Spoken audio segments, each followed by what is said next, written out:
ভারত আমাদের বন্ধু রাষ্ট্র, এটা আমরা সকলেই জানি। ফেব্রুয়ারির নির্বাচনে আমাদের দেশে অবশেষে ক্ষমতায় আসলো বিএনপি সরকার।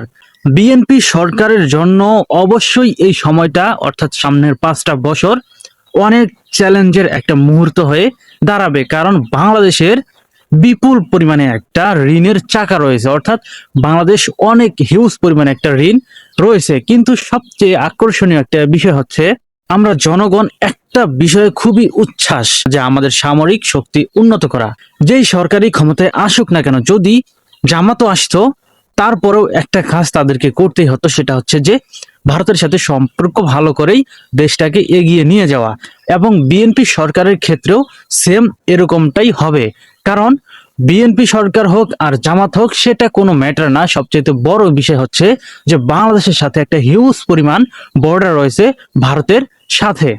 তাই প্রতিবেশী হিসেবে চলতে গেলে অবশ্যই ভারতকে বাংলাদেশের প্রয়োজন হবে এবং বাংলাদেশকেও ভারতের প্রয়োজন হবে। কিন্তু সবচেয়ে বড় বিষয় হচ্ছে যে প্রতিবেশীর জায়গায়, বাংলাদেশ আমাদের মাতৃভূমি, আমাদের জায়গায়, অর্থাৎ এই দেশকে নিরাপত্তা দিতে হলে অবশ্যই যেটা আমাদের করতেই হবে সেটা হচ্ছে যে আমাদের দেশের যে সামরিক শক্তি রয়েছে সেই শক্তিকে বৃদ্ধি করা। অর্থাৎ এই বৃদ্ধি ছাড়া আমাদের দেশের নিরাপত্তা কোনো বিকল্প নেই, অর্থাৎ আমাদের এটা বৃদ্ধি করতেই হবে। কিন্তু আমাদের সামরিক শক্তি উন্নত করতে গেলে অবশ্যই সামরিক খাতে অনেক বাজেট পাস করতে হবে।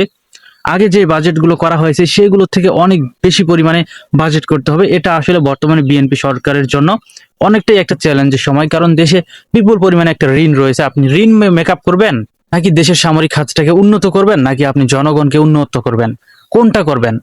যেহেতু আপনি এই ধরনের বিষয়বস্তুতে জড়িয়ে গিয়েছেন, অবশ্যই এটা বিএনপির জন্য একটা বিশাল চ্যালেঞ্জের একটা মুহূর্ত। কিন্তু তারপরও আমরা বলবো যাতে আমাদের দেশের সামরিক খাতটাকে অনেক উন্নত করা হয়, কারণ সামরিক খাত যদি উন্নত করা হয় অবশ্যই এটা আমাদের দেশের জন্য অনেক ভালো কিছুই বয়ে নিয়ে আসবে, এবং এটা অবশ্যই আমাদের জনগণের জন্য অনেক ভালো কিছু বয়ে নিয়ে আসবে, এবং আমাদের দেশের মাতৃভূমির জন্যও অনেক ভালো কিছু বয়ে নিয়ে আসবে। কিন্তু আপনাদের একটা কথা মাথায় রাখতে হবে, যেহেতু ভারতের সাথে বাংলাদেশের একটা বড় একটা সীমান্ত রয়েছে, এই জন্য ভারতের সাথে অনেক সময় নানা ধরনের ছোটখাটো সমস্যা হতেই পারে, এবং এই সমস্যাটা বলা যায় না, কোনো একদিন বড়ও হতে পারে।